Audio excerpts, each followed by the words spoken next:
সুপ্রিয় চাষি ভাইরা আসসালামু আলাইকুম।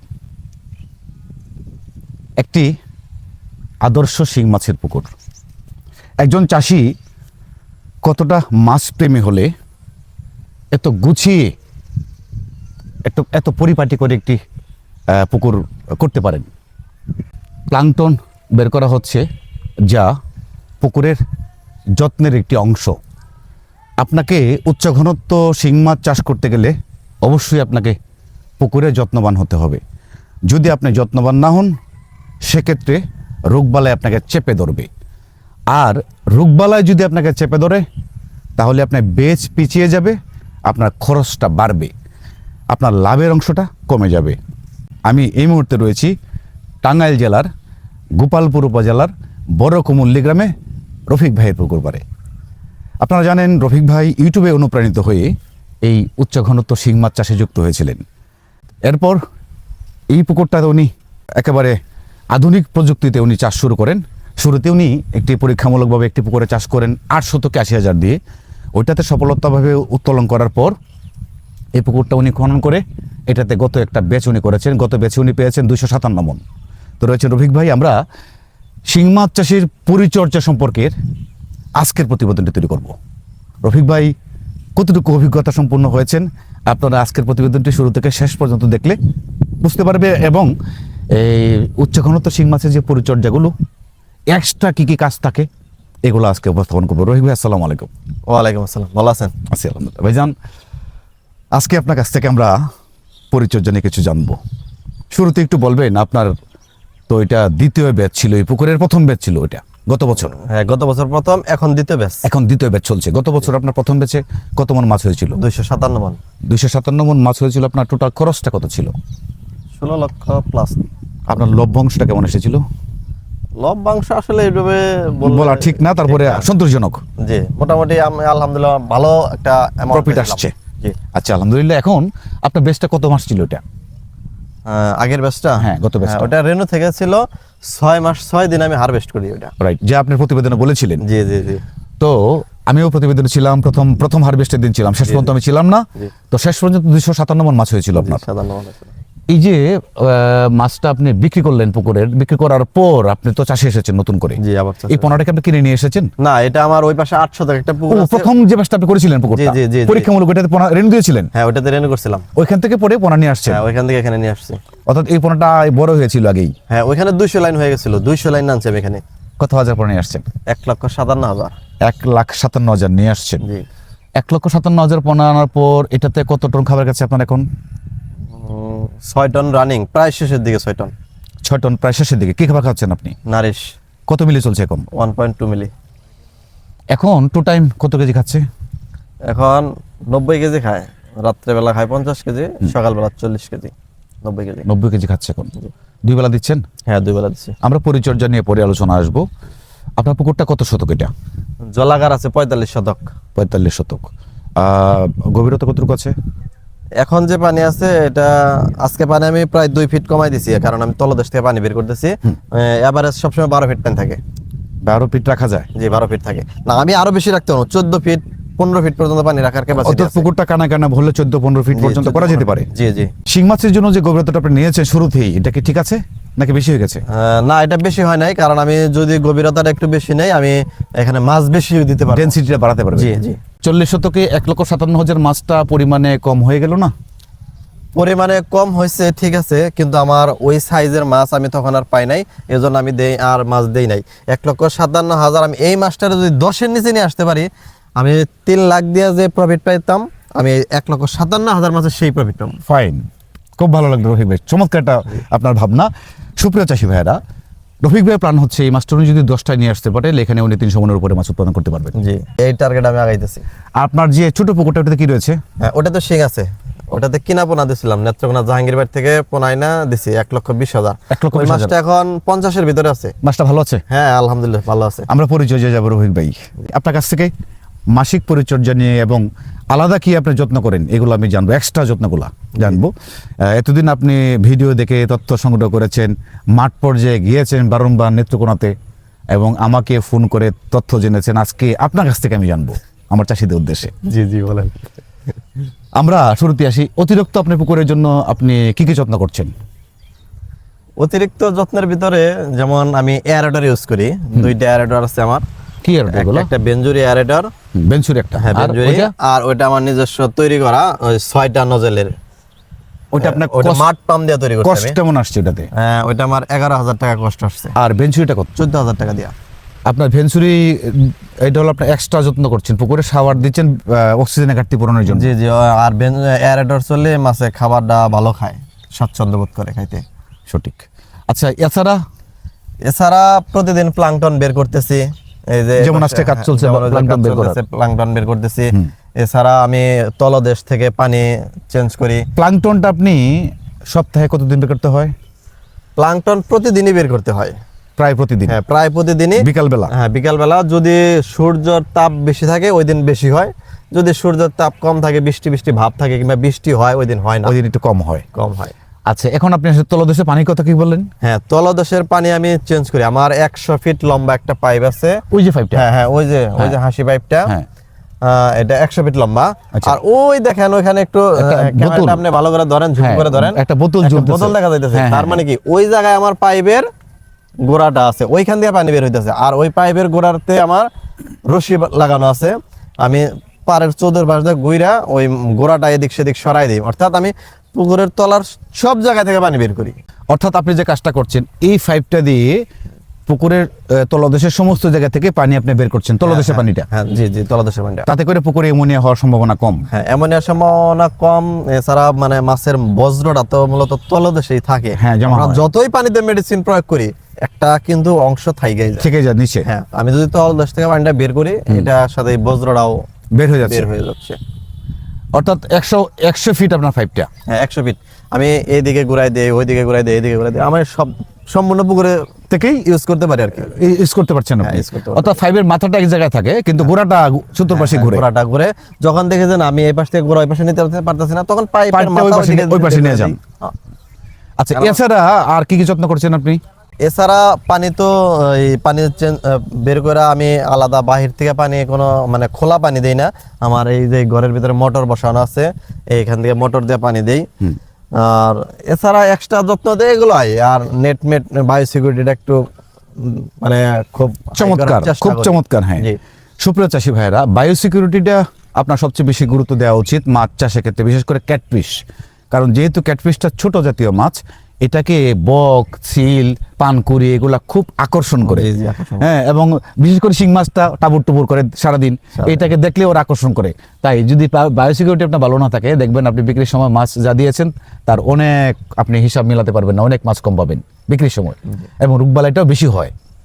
আপনার পাখি কিন্তু হ্যাঁ, পাখি তো রোগ বহন করে। রোগ বহন করে, হ্যাঁ। হ্যাঁ, এই জন্য বায়োসিকিউরিটি আপনি মজবুত করার চেষ্টা করবেন। রফিক ভাই, মাসিক পরিচর্যা আলোচনা যাওয়ার আগে আপনার নৌকাটা সম্পর্কে জানবো। এই যে আপনার নৌকাটা ইউজ করতেছেন, এটা আপনার সুবিধাটা কি পাচ্ছেন? নৌকাটার সুবিধা পাচ্ছে যেহেতু পুকুরটা 45 শতক, একটু বড়। পাড়ের থেকে তো আমি খাবার দিলে মাছ মাঝখানে খাওয়া যায় না। দিতে পারি না। আমি নৌকা দিয়ে সারা পুকুর ঘুরে ঘুরে খাবার। মাছকে ভয় পায় এতে? না না, ভয় পায় না, অভ্যস্ত হয়ে গেছে। হ্যাঁ অভ্যস্ত হয়ে গেছে, এতে কোনো ভয় পায় না। আমি যদি মাঝখানে দাঁড়াইয়া মানে খাবার ফালাই, পারলে ওরা নৌকা উঠবার চেষ্টা করে। এরকম হয়ে গেছে? এরকম হয়ে গেছে, হ্যাঁ। আপনার ওই ওষুধও তো ইচ্ছে করলে আপনার মাঝখানে পুকুরে হ্যাঁ, আমি পাটাকে তো- দেওয়া যায় না? হ্যাঁ, মাঝখানে পানিতে যে ওষুধগুলা মিশাইয়া সারা পুকুরে ছিটাই, এগুলা নৌকা দিয়েই করি, কারণ আমার পুকুরে নামতে হয় না। আপনি যে জিও ব্যাগটা ব্যবহার করেছেন পারে, এটা কি সুবিধা আপনি পেয়েছেন? হ্যাঁ, অবশ্যই। কারণ আমি এটা ব্যবহার না করলে আমার তো নতুন পুকুর, এই পার আমার অনেকটা ধসা যাইতো। কারণ আমি এই ভিতর সাইডটা ব্যবহার করছি, আমি কিন্তু বাহির সাইড ব্যবহার করি নাই। বাহির সাইডে কিন্তু অলরেডি অনেক মাটি খসে গেছে অলরেডি। নেমে গেছে। আর এটা তো শিং মাছ তো পাড়ের মধ্যে এসে গুতাই দিয়ে থাকতো। হ্যাঁ, গুতাই দিয়ে থাকতো, নতুন মাটি আরো নেমে যাইতো।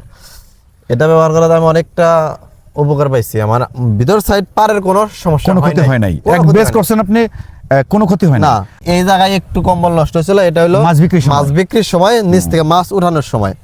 তাছাড়া আর কোনো- এটা আপনি পরিবর্তন করে দিয়েছেন? হ্যাঁ, এটা পরিবর্তন আচ্ছা, এটা কত? এটা 250 জিএসএম। জিএসএম 250? জি জি, 250 এটা আপনার এক ভান্ডার কত দিয়ে নিয়ে আসছিলেন আপনি, মনে আছে? হ্যাঁ, মনে আছে। আমি 17,500 টাকা দা বান্ডেল নিয়ে আসছিলাম। এটা 81 গজ লম্বা ছিল। 81 গজ লম্বা। আর উচ্চতা আর কতটুকু? উচ্চতা ছিল 18 ফিট। 18 ফিট। উপরে যে নেটটা আপনি দিয়েছেন, এই নেটটাতে আপনার কত টাকা খরচ এসেছে? এই নেটটা বেশি টাকা খরচ হয় না, 8,000 টাকা খরচ হয়েছে। 8,000 টাকা খরচ হয়েছে না? 8,000 টাকা। আচ্ছা, এবার আসি মাসিক পরিচর্যা রফিক ভাই। জি বলেন। আপনার পুকুরে মাসিক পরিচর্যা আপনি কি কি করছেন শুরু থেকে, একদম শুরু থেকে বলবেন, কোনো গোপনীয়তা নেবেন না, আচ্ছা, একদম ঠিক আছে। খুলে বলবেন সব। ঠিক আছে, খুলে বলতেছি, সমস্যা নাই, কোনো গোপনীয়তা রাখবো না। আমি মাসের মানে শিডিউল অনুযায়ী আর কি এই প্রথম উপন্যাসক ব্যবহার করি। উপন্যাসক আমি আইভারমেকটিনটা ব্যবহার করি, হুম, এসকেপের বারকিলবেট। বারকিলভেট। আচ্ছা, এরপরে আমি করি জীবাণুনাশক, বেস্ট বিকেসি করি অথবা মাইক্রোনিল দেই, সাথে লবণ দেই। আবার এই বেস্ট বিকেসি সাথে লবণ দেওয়া করলাম একবার, এর পরের বার করি লবণ, পটাশ, চুন, বাহ, তিনটে এটা একসাথে। কি এক মাসে হয় একটা ডোজ হয়? হ্যাঁ, এক মাসে হয় একটা ডোজ। আচ্ছা, এখন আপনি লবণটা কতটুকু দিচ্ছেন এখন? মাছটা আপনার তো বর্তমানে আমি শতাংশে 200 গ্রাম লবণ, এখন তো বর্তমান মাছটা 25টায় 20টা আছে, 20টার ভিতরে আছে। তাহলে এখন লবণ কতটুকু দিচ্ছেন? শতাংশে 200 গ্রাম দিই। আর চুন? চুনও 200 গ্রাম দিই শতাংশে। আর পটাশ? পটাশ 10 গ্রাম দিই। এটা হলো আপনার একটা মাসে একটা ডোজ হয়। জি, মাসে একটা ডোজ হয়। অর্থাৎ কোনো মাসে আপনি লবণ কিছু দিয়ে করেন, হ্যাঁ, কোন মাসে কোনো চুন, মাসে লবণ, চিনি পটাশ লবণ পটাশ একসাথে করেন, একসাথে করি। হইলো। আচ্ছা, এবার এটা গেল। এরপরে করি গ্যাসের ডোজ। গ্যাসের ডোজে দেই জিওলাইট আর হলো গ্যাসোনিল। জিওলাইট কোনটা ব্যবহার করছেন আপনি? জিওলাইট আমি ইয়ন কোম্পানির জিওলাইট ব্যবহার করি। অর্থাৎ আপনার ওই ম্যাট্রিক্স Matrix আছে, আর একটা ইয়নের আরেকটা মানে ফ্ল্যাট একটা জিওলাইট আছে, ওটা রেট একটু কম। ওটা মোটামুটি খারাপ না, ভালো। ওটা আমি প্রথম এই পুকুরে ব্যবহার করছিলাম না, আমি অন্য একটা আমার পাঙ্গাসের পুকুরে ব্যবহার করে দেখছিলাম যে দুর্দান্ত রেজাল্ট আসে। ম্যাট্রিক্স দিচ্ছেন আপনি, জিওলাইট, আর কি দিচ্ছেন? আর গ্যাসোনিল? গ্যাসোনিল হ্যাঁ। এসকেপের, এটা গ্যাসোনিল। আর যে ইউকাসলটাও এসকেপের। ইউকাটা স্কেপের? হ্যাঁ, এসকেপের ইউকাসল, এটা আর কি। ইউকাসল, হ্যাঁ। ইউকাসল, এসকেপের, এই তিনটা জিনিস দিয়েই করি সাধারণত। গ্যাসের আর- ডোজ। হ্যাঁ, গ্যাসের ডোজ। আপনার আর বাড়তি প্রোবায়োটিক আপনি কোনটা ব্যবহার করছেন? প্রোবায়োটিক করে পন্ড কেয়ার, এসকেপের পন্ড কেয়ার 50। 50? হ্যাঁ, পন্ড কেয়ার 50, এটা ব্যবহার করি। আর একটা ব্যবহার করি হলো হেলথ কেয়ারের পন্ড হেলথ। পন্ড হেলথ, হ্যাঁ। পন্ড হেলথ, হ্যাঁ, health care। ঘুরাই ফেরাই করি আর কি। হ্যাঁ, বুঝতে পেরেছি। সব সময় মানে এই মেডিসিনগুলো একই একই medicine ব্যবহার করা উচিত না। ঘুরাই ফেরাই করলে একটু ভালো হয়। সঠিক, সঠিক। ঘুরাই ফেরাই করে। আচ্ছা, দারুণ একটা টেকনিক এটা কিন্তু আপনার। আর এবার আসি আপনার আপনি কি কোনো সয়েল প্রোবায়োটিক ব্যবহার করেন? সয়েল প্রোবায়োটিক আমি ব্যবহার করি না। মানে এরকম আমার পুকুরে পরিবেশ হয় না, এরকম পরিবেশ হয় নাই যে সয়েল প্রোবায়োটিক ব্যবহার করতে হবে, এরকম হয় নাই। সয়েল প্রোবায়োটিকটা আমরা মূলত কোন পর্যায়ে ব্যবহার করি? সয়েল প্রোবায়োটিকটা মূলত তলদেশের কাদাটা যদি দুর্গন্ধ হয়ে যায়, বা পুকুরের পরিবেশটা একেবারে আমূল পরিবর্তন হয়ে কেমন গেছে, জানি একটা মানে আমরা পুকুর পাড়ে আসলেন মনে হবে, মনে হবে না, হ্যাঁ। মনে হয় যে একটা বর্জ্যখানা। বজ্রখানা, দুর্গন্ধ একটা পরিবেশ, পরিবেশ। তখন আপনার সয়েল প্রোবায়োটিক জরুরি হয়। প্রোবায়োটিক ব্যবহার করতেই হবে। সেক্ষেত্রে আপনার এই পর্যায়ে যায় না আপনার, না, এখন যার জন্য আপনি সয়েল প্রোবায়োটিক ইউজ করেন না। ব্যবহার করি না এরকম আমি। আচ্ছা, আপনি বলছিলেন যে আপনি আইভারমেথ্রিন ব্যবহার করেন, ডেল্টা কি আপনি ব্যবহার করেন না? না, আমি ডেল্টা ব্যবহার করি না। শুধুমাত্র আইভারের উপর নির্ভর? হ্যাঁ, আমি আইভারের উপর নির্ভর, কারণ আইভারমেথিন এসকেপের যেটা 1% ওরাল, হ্যাঁ, এটা আপনার অন্ত পরজীবী বহিঃপরজীবী দুইটাই দমন করে। প্রয়োজনে এটা খাবারের সাথে দেওয়া যায়। হ্যাঁ, এটা খাবারের সাথেও দেওয়া যায়। আপনার আইভারমেথিন এটা এমন একটা ওষুধ, আপনি এটা মাছে ব্যবহার করতে পারবেন, আপনি মুরগিতে ব্যবহার করতে পারবেন, আপনি গরুরেও এটা মানে গরুর কলিজা কৃমির জন্য এই আইভারমেথিন ডাক্তাররা লেখে। চামড়ার নিচেই পুশ করতে হয়। আমার কিন্তু গরু আছে, মুরগিও আছে। আমি কিন্তু মুরগিরা আইভারমেথিন দুইটা আরো দুইটা আছে, মুরগি এবং গরু। হ্যাঁ, আমি কিন্তু গরুরেও এই আইভারমেকটিন কলিজা কৃমির জন্য দেই, আবার মুরগিরেও কিন্তু এই উকুন প্লাস কৃমি এই দুইটার জন্য আইভারমেকটিন ব্যবহার করি। রফিক ভাই, জি। আপনি বলছিলেন যে আপনি খাবারটা 2 টাইম দিচ্ছেন, এটা কি শীত থেকে 2 টাইম দিয়ে আসছেন নাকি? না না, শীতের সময় এক বেলা দিতাম, আচ্ছা। এখন 2 বেলা দেই। এটা হলো আপনার শীত শেষ হওয়ার পরে মোটামুটি গরমটা যখন চলে আসছে তারপর থেকে 2 বার দিচ্ছেন। 2 বেলা দেওয়া হয়েছে। এই যে 2 বার আপনি খাবারটা দিচ্ছেন, আপনি খাবারের সাথে কি কোনো মেডিসিন দিচ্ছেন? হ্যাঁ, অবশ্যই। কি ধরনের মেডিসিন দিচ্ছেন? আমি সপ্তাহে 3 দিন ব্যবহার করি। কোনটা? এনজাইম, লিভার টনিক আর হলো সি। এই তিনটা। এনজাইম কোনটা দিচ্ছেন? এনজাইম দিচ্ছি বায়োজাইম, ফিশটেকের। ফিশটেকের। আর সিটা? সি দেই এসকেপে, তারপর সি। তার বুঝছি, হ্যাঁ। আর আপনার এই এটা আপনার লিভার টনিকটা? লিভার টনিক দেই ফিশটেকের সরবরাহ। এগুলো দিয়ে আপনি সপ্তাহে 3 দিন খাওয়াচ্ছেন? সপ্তাহে 3 দিন হয়। আপনার কত কেজি খাবারের সাথে ওষুধটা মিশান? এক বেলা রাতে 50 কেজি খাবার হয়, 50 কেজির সাথে মিশিয়ে। 50 কেজির সাথে কতটুকু দিচ্ছেন? কেজিতে 5 গ্রাম করে। কেজিতে 5 গ্রাম। এটা হলো আপনার চলছে এভাবে? হ্যাঁ, এভাবে চলছে। সপ্তাহে 3 দিন? হ্যাঁ, সপ্তাহে 3 দিন। আপনি যে এই যে মাছটা 20টা পর্যন্ত কেজি নিয়ে আসছেন এই বছরের বেচে, কোনো রকম রোগবালাই আপনাকে পেয়েছে? এখন পর্যন্ত আল্লাহর রহমতে কোনো কিছু হয় নাই, তবে দোয়া রাখেন। আপনার ভিউয়ার্সদের উদ্দেশ্যে আমি বলি, আপনারাও আমার জন্য দোয়া করেন যাতে এই মাসটা আমার হারভেস্ট পর্যন্ত আল্লাহর আর কোনো রোগবালাই না দেয়। এখন পর্যন্ত যেহেতু হয় নাই, আপনি জানেন কি যে ইতিমধ্যে লেজ পচা, পেট ফোলা একটা একটা মারাত্মক রূপ ধারণ হ্যাঁ, করেছে? অনেক জায়গায় আমি শুনছি অনেকের হয়েছে, আল্লাহর রহমতে আমার হয় নাই। আপনার হয় নাই? না, এখন তাহলে বুঝবো আমি যে আপনার পরিচর্যাটা সঠিক ছিল, বিধায় হয় নাই। হতে পারে, আর আল্লাহর রহমত আছে। হ্যাঁ, আল্লাহর রহমত তো অবশ্যই আছে। সুপ্রিয় চাষি ভাইয়েরা, উচ্চ ঘনত্ব শিং মাছ চাষের সবচেয়ে বড় বিষয়টা হচ্ছে পরিচর্যা। যদি পরিচর্যা আপনার কোনো কমতি থাকে, আপনার মাছে যখন রোগবালাই হবে তখন আপনার মনের মধ্যে আসবে যে আমার মনে হয় এই জায়গাটা একটু কমতি ছিল, এই জন্য রোগটা হয়েছে। আর যদি রোগ হয়ে যায়, আমি শুরুতে বলেছি, আপনার বেসটা কিন্তু পিছিয়ে যাবে। শুধু বেসটা পেছাবে না, আপনি অর্থনৈতিকভাবে ক্ষতিগ্রস্ত হবেন, আপনার মাছ কমবে, শেষে লাভের পরিমাণ কমবে। আর যদি ক্যাটফিশটা আপনি, বিশেষ করে শিং মাছটা যদি আপনি শুরু থেকে শেষ পর্যন্ত রোগ মুক্তভাবে নিয়ে যেতে পারেন, আপনি এফসিআরটা ভালো মিলবে। আপনি যে খাবার খাওয়াচ্ছেন নারিশ, আপনার এফসিআর কেমন ছিল গত তারিখে? গত তারিখে আমার পাউডার থেকে হিসাব করছিলাম, তো ওই পাউডার থেকে হিসাব করে 1100 গ্রাম ছিল। মার হাবা 1100 গ্রামে মাছ? হ্যাঁ, 1100 গ্রাম। আপনার তো মাছ 14 টাকা কত কেজি হয়েছিল? 16-17 হয়েছিল। তো আপনার 1100 গ্রামে 1 কেজি হয়েছিল তখন? 1100 গ্রাম 1 কেজি হয়েছিল পাউডার থেকে হিসাব করে। আমি এই বেচে আশা করতেছি আমার কেজিতে কেজি হবে। আপনি কত পার্সেন্ট খাওয়াচ্ছেন? 39%। 39%। এটা বস্তাটা কত কেজি ব্যাগ? এটা 25 কেজি ব্যাগ। কত দাম এটার? এমআরপি কত? এটা এমআরপি আমি খেয়াল করি নাই, আমি এমআরপি তে কিনি না, তো আমি তো সরাসরি ডিপো থেকে মাল নিয়ে আসি, ওনারা ডিলার রেটে পাই আমি আর কি। আমি মুরগি গুড় এগুলো সবকিছু সম্ভবত 8% কমিশন দিচ্ছে। খাবার খাওয়াই, সেই সুবাদে আমি এটা একটু। ও আচ্ছা, আপনি নারিশের খাবার খাওয়াচ্ছেন, মুরগিতেও এবং গরুতেও? গরু সব নারিশ, সেই সুবাদে আমি মাছে একটু ফ্যাসিলিটিটা ভালো পাই, পাচ্ছেন বেশি। হ্যাঁ, এটা আমি 1,02,600 টাকা টন পাই। 39% প্রোটিন। 39%। কত মিলি বলেন এটা? 1.2 মিলি। 1.2 মিলি। আপনি কি 1.2 মিলি দিয়ে বেশ শেষ করবেন? হ্যাঁ, 1.2 মিলি দিয়ে শেষ। বড় খাবার ধরবেন না? না না, এটা দিয়ে শেষ। শিং মাছে 1.2 এর উপরে আসলে যাওয়া উচিত না, কারণ শিং মাছে 1.2 খাবারটা দ্রুত হজম করতে পারে, সে দ্রুত, এবং তার মানে খুব একটা অসুবিধা হয় না গ্রহণ করতে খাবারটা। আপনার এই যে আপনি আমাদের নেত্রকোনার প্রায় বহু চাষির কাছে গিয়েছেন। হ্যাঁ, নেত্রকোনা আমি অনেক মাঠ পর্যায়ে বহু চাষির কাছে গিয়েছেন এবং বহুবার গিয়েছেন আপনি। জি জি। আপনার কাছে কিরকম মনে হয় যে নতুন উদ্যোক্তা যদি নতুন করে শুরু করতে চায়, তাহলে আপনার এই অভিজ্ঞতা থেকে কিছু বলবেন আপনি? হ্যাঁ, আমি নতুন উদ্যোক্তাদের জন্য একটাই বলবো যে আপনারা কখনো এই বড় পুকুর দিয়ে শুরু করবেন না। 8 থেকে 10 শতক দিয়ে শুরু করবেন পরীক্ষামূলকভাবে। আপনি শতকে সর্বোচ্চ 5,000 দিবেন, দিয়ে আপনি শুরু করবেন। শুরু করে যদি ওইটা আপনি সাকসেসফুল হতে পারেন, আমি কিন্তু যতই ভিডিও দেখছি, নোট করছি, এরপরে কিন্তু যখন প্রথম চাষে গেছি আমি একটা করে প্রবলেম পাইছি, ফেস করছি। এটা কিন্তু আমার অভিজ্ঞতা হয়েছে, কারণ লেখা পইরা এক অভিজ্ঞতা আর প্র্যাকটিক্যালি আরেক অভিজ্ঞতা, দুই জিনিস ভিন্ন। এটা আমি প্রথম 8 শতকে চাষিকে বুঝতে পারছি। প্রথম 8 শতকে আমার 80,000 দিছিলাম, এখানে আমার 80,000 দেওয়া উচিত হয় না, হয়তো 50,000 দিলে ভালো হইতো। এই জন্য আমি নতুন উদ্যোক্তাদের বলবো আপনারা 8 থেকে 10 শতকের ভিতরে শুরু করেন, পারলে আরো ছোট করেন, তবে শতকে 5,000-এর বেশি দেন না। এক বেশ সাকসেসফুল হবেন, এরপর আপনি বাড়ান। একজন অভিজ্ঞতা চাষির সহযোগিতা প্রয়োজন অবশ্যই। অভিজ্ঞতা সম্পন্ন চাষির সাথে তো যোগাযোগ রাখতেই হবে, তাছাড়া তো সম্ভবই না। আপনি বুঝতেই পারবেন না যে কি হইতাছে পুকুরে।